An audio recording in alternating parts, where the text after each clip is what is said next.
ನಂಬಿಕೆ ಇದೆಯಾ ನಿಮ್ಮ ಪರವಾಗಿ ಇವತ್ತು ತೀರ್ಪು ಬರುತ್ತೆ ಅಂತ ಹೇಳಿ?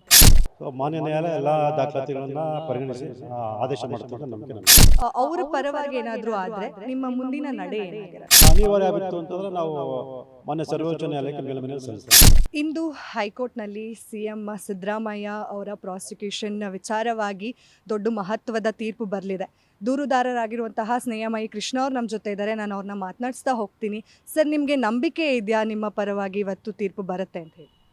ಹೌದಾ ಮೇಡಮ್, ಖಂಡಿತವಾಗ್ಲೂ ನಮ್ಗೆ ನಂಬಿಕೆ ಇದೆ. ಯಾಕೆ ಅಂತ ಹೇಳಿದ್ರೆ ನಾವೇನು ಆರೋಪ ಮಾಡಿದ್ದೀವಿ, ಆರೋಪಕ್ಕೆ ಪೂರಕವಾದಂಥ ಎಲ್ಲ ಮಾಹಿತಿ ಮತ್ತು ದಾಖಲಾತಿಗಳನ್ನು ಮಾನ್ಯ ನ್ಯಾಯಾಲಯಕ್ಕೆ ಸಲ್ಲಿಸಿ ಮನವರಿಕೆ ಮಾಡಿಕೊಟ್ರಿಂದ ಸೊ ಮಾನ್ಯ ನ್ಯಾಯಾಲಯ ಎಲ್ಲ ದಾಖಲಾತಿಗಳನ್ನು ಪರಿಗಣಿಸಿ ಆದೇಶ ಮಾಡುತ್ತೆ ಅಂತ ನಂಬಿಕೆ ನಮಗಿದೆ. ಸರ್, ಸಿದ್ದರಾಮಯ್ಯನವರು ಪ್ರತಿ ಸಾರಿನೂ ಅವರು ವಾದ ಅಂದರೆ ನನ್ನ ಪ್ರಭಾವವನ್ನು ನಾನು ಬೀರಿಲ್ಲ ಅಂತ ಹೇಳ್ತಾ ಇದ್ದಾರೆ. ಅವರ ಪರವಾಗಿ ಏನಾದರೂ ಆದರೆ ನಿಮ್ಮ ಮುಂದಿನ ನಡೆ ಏನಾಗಿರುತ್ತೆ? ನಾವು ಕಾನೂನಾತ್ಮಕವಾಗಿ ಹೋರಾಟವನ್ನು ಮುಂದುವರಿಸ್ತೀವಿ. ಸೊ ಒಂದು ಮುಖ್ಯವಾಗಿ ಹೇಳಬೇಕು ಅಂತಂದರೆ ಇವತ್ತು ಏನು ಆದೇಶ ಆದರೂ ಕೂಡ ನಮ್ಮ ಒಂದು ಖಾಸಗಿ ದೂರಜಿಗೆ ಯಾವುದೇ ರೀತಿ ತೊಂದರೆ ಆಗಲ್ಲ. ಯಾಕೆಂದರೆ ನಾವು ಅನುಮತಿ ಬೇಕಾಗಿಲ್ಲ ಅನ್ನೋ ಒಂದು ಹಿನ್ನೆಲೆಯಲ್ಲೇ ನಾವು ಸಲ್ಲಿಸಿದ್ದೀವಿ. ಸೊ ಹಾಗಾಗಿ ಇವತ್ತು ಏನೇ ಆದರೂ ಕೂಡ ನಾಳೆ ನಮ್ಮದು ಏನು ಖಾಸಗಿ ದೂರರ್ಜಿ ಇದೆ ಸೊ ಅದು ಮುಂದುವರಿಯುತ್ತೆ. ಅನಿವಾರ್ಯ ಆಗಿತ್ತು ಅಂತಂದರೆ ನಾವು ಮಾನ್ಯ ಸರ್ವೋಚ್ಚ ನ್ಯಾಯಾಲಯಕ್ಕೆ ಮೇಲ್ಮನವಿ ಸಲ್ಲಿಸ್ತೀವಿ. ಸರ್, ಇವತ್ತು ಯಾವ ರೀತಿ ತೀರ್ಪನ್ನು ನೀವು ಎಕ್ಸ್ಪೆಕ್ಟ್ ಮಾಡ್ತಾ ಇದ್ದೀರಾ ಅಂತಂದು ಹೇಳಿದರೆ, ಅಂದರೆ ಇಷ್ಟು ದಿನಗಳ ಕಾಲ ನಿಮ್ಮ ವಾದಗಳನ್ನ ಮತ್ತು ಅವರ ವಾದಗಳನ್ನ ಸಹ ನಿಮ್ಮ ಪರವಾಗಿ ಕೂಡ ವಕೀಲರು ಮಾತಾಡಿದ್ದಾರೆ, ಅವರ ಪರವಾಗಿ ಕೂಡ ಮಾತಾಡಿದ್ದಾರೆ. ಸೊ ಯಾವ ರೀತಿ ಇವತ್ತು ತೀರ್ಪು ಬರ್ಬೋದು ಅನ್ನೋದು?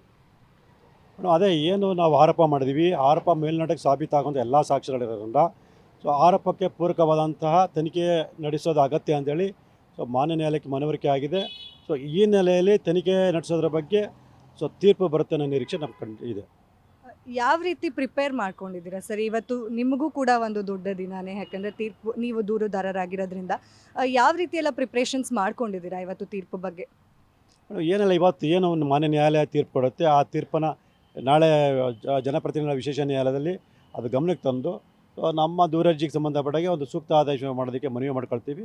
ಸೊ ಆ ಮಾನ್ಯ ನ್ಯಾಯಾಲಯ ಕೂಡ ಒಂದು ಸೂಕ್ತ ಆದೇಶವನ್ನು ಮಾಡಿ ತನಿಖೆಗೆ ಆದೇಶ ಮಾಡುತ್ತೆ ಅಂತ ನಂಬಿಕೆ ನಮಗಿದೆ. ನೋಡಿದ್ರಲ್ಲ, ಇದಾಗಿತ್ತು ದೂರುದಾರರಾಗಿರುವಂತಹ ಸ್ನೇಹಮಯಿ ಕೃಷ್ಣ ಅವರ ಮಾತು. ನೋಡ್ತಾ ಇರಿ ಗ್ಯಾರಂಟಿ ನ್ಯೂಸ್. ಕ್ಯಾಮ್ರಾಮ್ಯಾನ್ ಯುವರಾಜ್ ಜೊತೆ ಚಂದನ.